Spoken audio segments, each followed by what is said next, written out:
How will it, again, I just want to ask, how chanting makes us reach near God, makes us. Chanting makes the mind again energized, because जितनी देर आप relaxation, meditation को एक relaxation technique के लिए तरह लिया जाता है कि मेडिटेशन इज रिलैक्सेशन।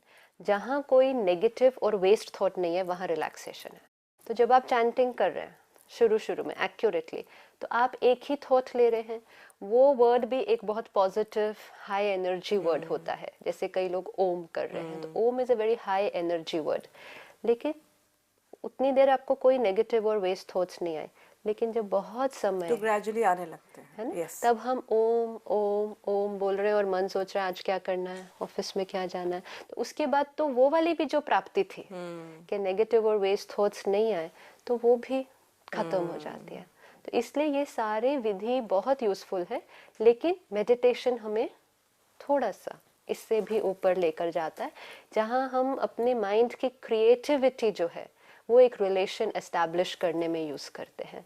हर एक के साथ जो हमारा संबंध जुड़ता है उसमें अपनी अपनी एक क्रिएटिविटी होती है, अपनी अपनी एक एसेंस होती है। इसी तरह परमात्मा के साथ संबंध, वो जब एक क्रिएटिव रिलेशनशिप बनेगा तो फिर याद करना बोरिंग नहीं लगेगा। अच्छा, and again it will be very unique. Yours is a unique relationship with him. I'll have a very different relationship. Absolutely. We're not going to have a same kind of That's why we relationship. said कि हम दोनों खड़े होकर एक ही बात नहीं कर सकते। हाँ. आपको जो बातें करनी है वो डिफरेंट होंगी और मुझे जो बात करनी है वो बिल्कुल डिफरेंट।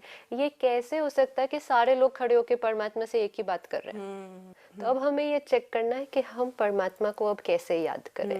क्या हम अभी तक इसी तरह से याद करना चाहते हैं तो वो भी ठीक है। See again, no wrong anything about it, but this is a personal relationship. तो वो अगर व्यक्तिगत संबंध, एक बहुत निकट का संबंध आप जोड़ना चाहते हैं, तो फिर वो याद पर्सनलाइज्ड होगी, वो रटी रटाई मैकेनिकल वो नहीं होगी।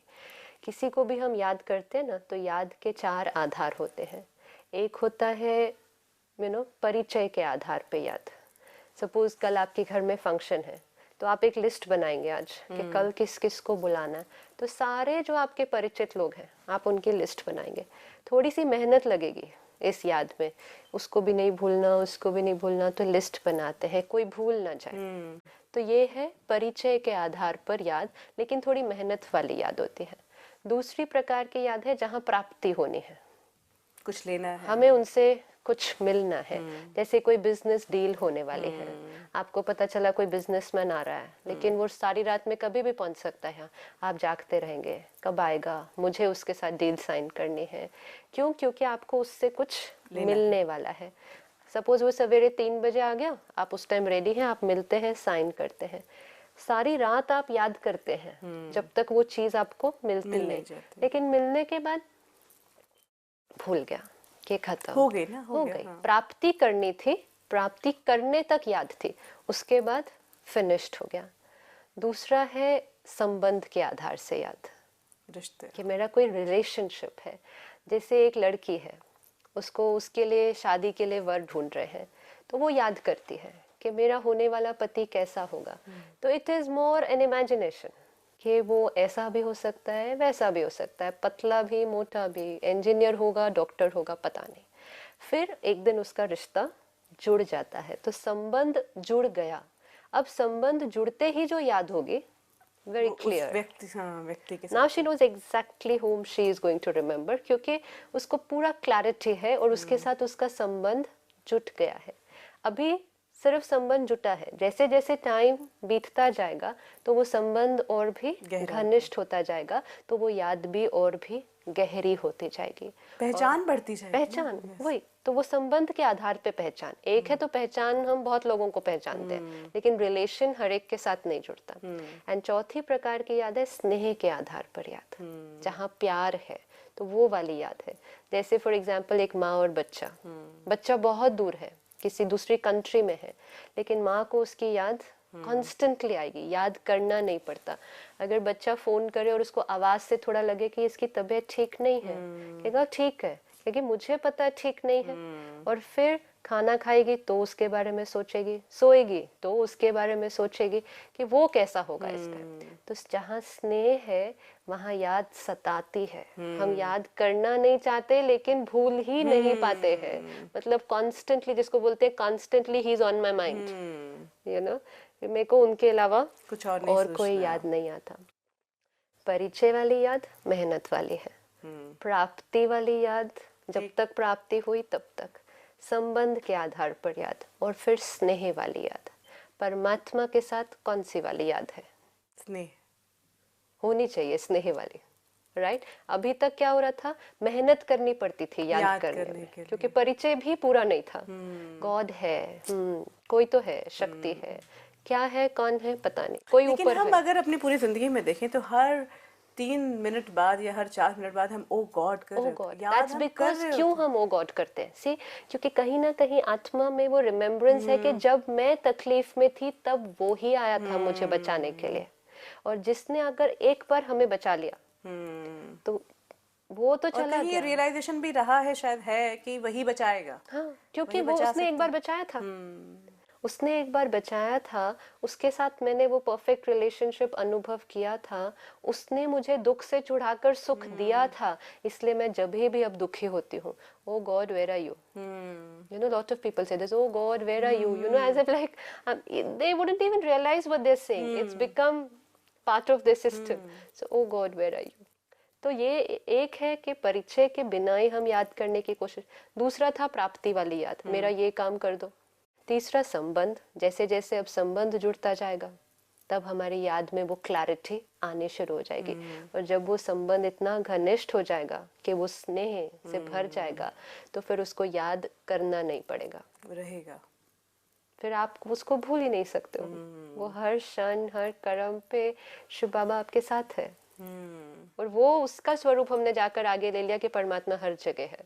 परमात्मा हर जगह नहीं है, लेकिन मेरे हर कर्म में, हर क्षण में, हर संकल्प में उसकी याद मेरे साथ मेरी है। सांस के हर माला हाँ, की जो हर कहते हैं बीड में जो कहा जाता, मतलब श्वासोश्वास उसकी याद है, कि मतलब निरंतर याद है। तो जिसकी स्थिति में वो निरंतर याद परमात्मा की होगी, वो आत्मा की क्वालिटी कैसे हो जाएगी, यू नो।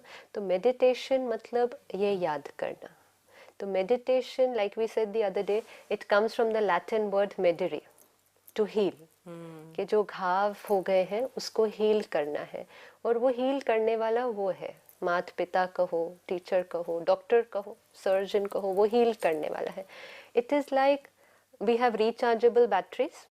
अब बैटरी जब डिस्चार्ज हो जाती है तो क्या होता है, उसके अंदर के जो आयन्स होते हैं वो डिसोरिएंट हो जाते हैं। अब जैसे ही पावर सप्लाई आता है, उसको कनेक्ट करता है, जैसे ही वो करंट पास करता है उसके थ्रू, तो वो आयन्स फिर से धीरे धीरे ऑर्गेनाइज हो जाते हैं।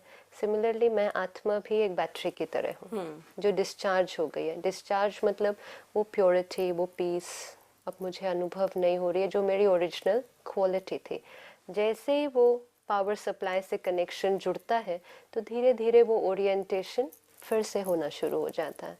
That is meditation. The battery connects to the power source, doesn't have to do anything after that. Just connect. The power source will do the rest of the work. जैसे ठंड है, आप हीटर के सामने खड़े हो जाओ, आपको थोड़ी कहना है मुझे गर्मी चाहिए। हीटर है, the source of energy is there. You just face towards that. That's all. वो automatically आपके पास आता जाएगा। लेकिन आवश्यकता है कि हम उसकी तरफ घूम ले। अब वो है और हम उसकी तरफ पीट करके उस तरफ चले और फिर कहें मुझे उसकी एनर्जी नहीं मिल रही है, तो वो तो होने वाला नहीं है। तो that one step we have to do to tune to that frequency. You know, जैसे रेडियो ट्रांसमीटर होता है, वो अपनी वेव्स हर तरफ फैला रहा है, लेकिन जो रिसीवर है उसको फिर उसकी तरफ की फ्रीक्वेंसी को ट्यून करना पड़ता है। अगर हम ही अपनी फ्रीक्वेंसी दुनियावी चीज़ों में सिर्फ ट्यून करके रखेंगे, फिजिकल संबंधों में ट्यून करके रखेंगे, भौतिक जो हमें पदार्थ चाहिए उसके साथ ट्यून करेंगे, तो वो वेव्स तो आ रही हैं लेकिन उसके साथ ट्यूनिंग किया ही नहीं है। जैसे ही कुछ क्षण निकाल के उसकी तरफ ट्यूनिंग किया, it will just flow. Absolutely. So that is meditation, catching the frequency by tuning to that frequency. तो वो थोड़ा सा प्रोसेस से गुजरते हैं जिसमें हम वो फ्रीक्वेंसी मैचिंग कर देते हैं उसके साथ, बस then the work I just want continues. to ask you one thing.